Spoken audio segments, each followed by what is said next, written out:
أعوذ بالله من الشيطان الرجيم بسم الله الرحمن الرحيم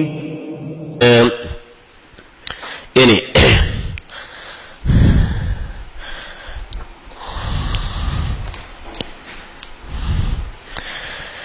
സൂറത്തുൽ ഫാത്തിഹയിൽ ബിസ്മില്ലാഹിർ റഹ്മാനിർ റഹീം എന്നുള്ളിടത്ത് മൊത്തത്തിൽ വരുന്ന ഒരു തെറ്റ് ഞാൻ നിങ്ങൾക്ക് പറഞ്ഞു തന്നു. നൂനും മീമും മാറാൻ സാധ്യതയുണ്ട്. ഇനി ഫാത്തിഹ സൂറത്തിൽ വരാനുള്ള ഓരോ ആയത്തിലും വരുന്ന തെറ്റുകൾ ഞാൻ നിങ്ങളെ സൂചിപ്പിക്കാൻ ഒന്ന് ശ്രദ്ധിച്ചോളി.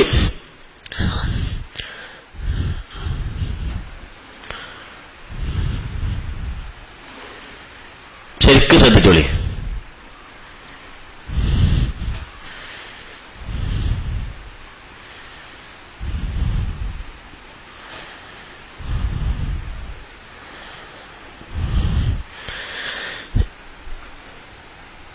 ഇവിടെ വരാനുള്ള സാധ്യതയുള്ള തെറ്റുകൾ ഈ ഹാ ഉച്ചരിക്കുന്നിടത്ത് തെറ്റ് വരാൻ സാധ്യതയുണ്ട്. ഹാ രണ്ട് വിധത്തിലുള്ള ഹാ ഉണ്ട്. ഈ ഹാവുമുണ്ട്, ഈ ഹാവുമുണ്ട്.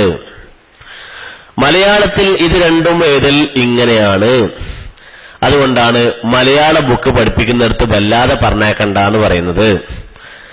മലയാള ബുക്ക് ആടെ എല്ലാവർക്കും മലയാള ബുക്കാണ്, എന്ത് രസാണ് പഠിപ്പിക്കാൻ വേണ്ടി.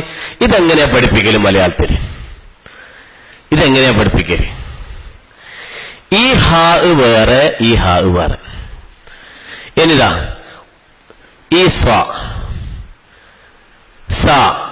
നമ്മൾ പിന്നെ വിശുദ്ധ ഖുർആനിൽ ഇങ്ങനൊരു സീനുണ്ട്. ഇതെങ്ങനെയാ എഴുതുക? ഇങ്ങനെയാ മലയാളത്തിൽ എഴുതുക? ഇങ്ങനൊരു സാധനമുണ്ട്. അതെങ്ങനെയാ മലയാളത്തിൽ എഴുതുക? ഇങ്ങനെ എഴുതും. പിന്നെ ഒരു സാധനമുണ്ട് ഇങ്ങനെ, അതിങ്ങനെ ഇങ്ങനെ കൊടുക്കും. എന്നാലും ഇതിന്റെ ഏട്ടനും അനിയനും തന്നെ എങ്ങനെയാ പഠിപ്പിക്കുക? അതിനാ പറഞ്ഞത്, ഖുർആൻ പഠിപ്പിക്കുമ്പോ അറിവുള്ള ആളെടുത്ത് കൊണ്ടുപോയി അതിന്റെ അറബി ഉച്ചാരണവും അതിന്റെ ശൈലിയിലും തന്നെ പഠിപ്പിക്കണം. മലയാളത്തിലാണ് നമ്മളെ കുട്ടികളെ ബുക്ക്, മലയാളത്തിലാണ്, ഭയങ്കര രസാണ് എന്ന് ചില ആള് പറയും. ശരിക്കും ശ്രദ്ധിച്ചോളി, അപകടം പറ്റും. അള്ളാഹു കാത്ത് രക്ഷിക്കുമാറാവട്ടെ. അപ്പോ ഇതാ ഈ ഹാവും വളരെ വ്യത്യാസമാണ്. മനുഷ്യന്റെ തൊണ്ടയെ ഇങ്ങനെയാണ് മഹാന്മാർ അടയാളപ്പെടുത്തുന്നത്. ഇങ്ങനെ തൊണ്ട, ചങ്ക്, പിന്നെ ഇവിടുന്ന് ഇങ്ങോട്ട് ബാഹ്യാണല്ലോ. ഈ തൊണ്ടയിൽ തൊണ്ടയുടെ ചങ്കിട്ടാ, ഇത്ര വലിയ ചങ്കെന്ന് ചിലക്ക് ഉണ്ടാവില്ല. എന്നാൽ ഉള്ളത് ഇങ്ങനെ നമ്മ വിശാലമാക്കിയിട്ട് സൂമാക്കാൻ, ചെറുതേ ഉള്ളൂ, നമ്മ ഇങ്ങനെ സൂമാക്കിയതാണ് സൂമാക്കിയതാണ്. ഏതായാലും വിശുദ്ധമായ ഖുർആനിലെ അക്ഷരങ്ങൾ ശരിക്കും ശ്രദ്ധിച്ചോളി. തൊണ്ടയുടെ മേൽഭാഗം,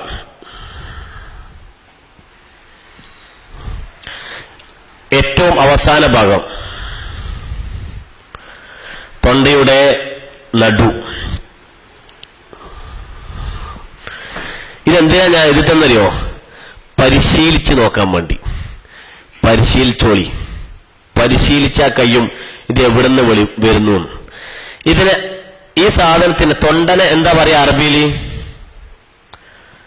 പെണ്ണുങ്ങൾ വിചാരിക്കുന്നുണ്ട് ഞമ്മ കഥ കേൾക്കാനല്ലേ വന്നിനി, നമ്മ ഫാത്തിമ ബീബിന്റെയോ മറിയം ബീബിന്റെയോ റഹ്മത്ത് ബീബിന്റെയോ വല്ല കഥയും കേട്ടിനെങ്കിൽ നിങ്ങൾക്ക് എല്ലാ കഥയും പറഞ്ഞുതരും. ഒരു 10 ക്ലാസ് ക്ഷമിക്ക്.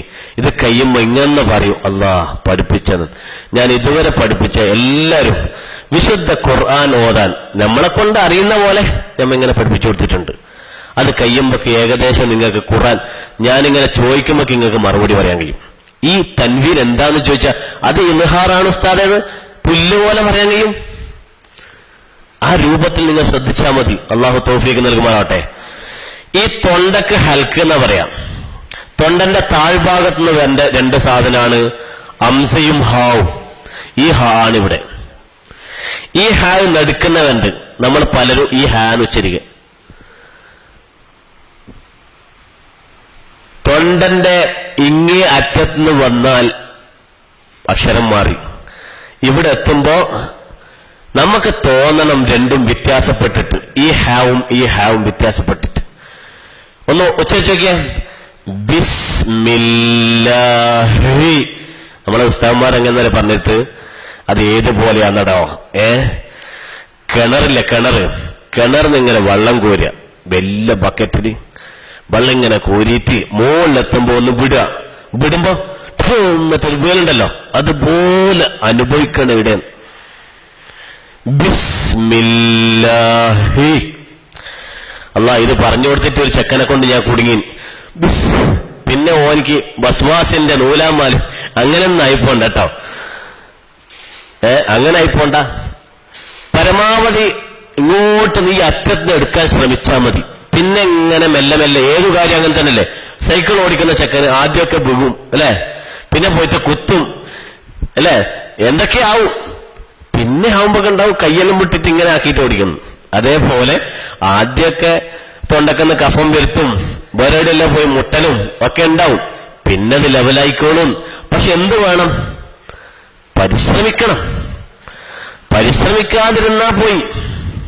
അപ്പോ ഇന്ന് മുതൽ ബിസ്മി ഓതുമ്പോ തെറ്റാൻ പാടില്ല. നോക്ക്, ബിസ്മില്ലാഹി ബിസ്മില്ലാഹി ബിസ്മില്ലാഹിർ റഹ്മാൻ.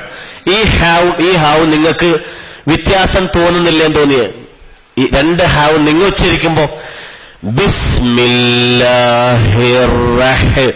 റഹ്മാനി റഹ്മാനി ബിസ്മില്ലാഹി റഹ്മാനിർ റഹീം. ബിസ്മി എന്ന ആയത്തിൽ തെറ്റുവരാൻ സാധ്യതയുള്ള ഒന്നാമത്തെ ഇടം ഈ ഹായ്, രണ്ടാമത്തെ ഇടം ഈ ഹായ്, മൂന്നാമത്തത് ഈ ഹായ്. വ്യത്യാസപ്പെടുത്തി തന്നെ ഓതേണ്ടതാവും. പിന്നെ ചിലയാള് ബിസ്മില്ലാഹി റഹ്മാനു ഓതും, അങ്ങനെ ഓതലുണ്ട്. ബിസ്മില്ലാഹി റഹ്മാനുർ റഹീം അങ്ങനെയല്ല, ബിസ്മില്ലാഹി റഹ്മാനിർ റഹീം. ഞാൻ ഇന്നത്തെ ക്ലാസ് നിർത്തുകയാണ്. ഇന്ന് നമ്മൾ പഠിച്ചത് സൂറത്തുൽ ഫാത്തിഹയിൽ 7 ആയത്ത്, 7 ആയത്തിന്റെയും അവസാനത്തിൽ മീമും നൂനും വരാൻ വന്നിട്ടുണ്ട്. മീമുച്ചരിക്കുന്നിടത്ത് നൂനുച്ചരിക്കുന്നതും മീമുച്ചരിക്കാൻ സാധ്യതയുണ്ട്, അത് ശ്രദ്ധിക്കുക. ഫാത്തിഹയിലെ ഒന്നാമത്തെ ആയത്തിൽ ഈ 4 തരത്തിൽ ഹാ പിന്നെ നൂനിന്റെ അടുത്തുള്ള ലമ്മ് ഇങ്ങനെ വരാൻ തെറ്റ് സംഭവിക്കാൻ സാധ്യതയുണ്ട്, അത് ശ്രദ്ധിക്കുക. പിന്നെ ഫാത്തിഹ സൂറത്തിൽ 14 ഷദ്ദുകളുണ്ട്. ഷദ്ദുകളെല്ലാം വളരെ കൃത്യമായി ശ്രദ്ധിക്കുക. ഇയ്യാക്കന്റെ അടുത്തുള്ള ഷദ്ദിന്റെ കെട്ട് അഴിച്ചു കഴിഞ്ഞാൽ, അത് മനഃപൂർവ്വമായി അർത്ഥം അറിഞ്ഞുകൊണ്ട് അഴിച്ചു കഴിഞ്ഞാൽ നിസ്കാരം ബാത്തിലാകും. മാത്രമല്ല ദീനിൽ നിന്ന് തന്നെ പുറത്താവാൻ സാധ്യതയുണ്ട്. ശരിക്കും ശ്രദ്ധിക്കുക. അല്ലാഹു തൗഫീഖ് നൽകുമാറാവട്ടെ. ഇനി ഒരു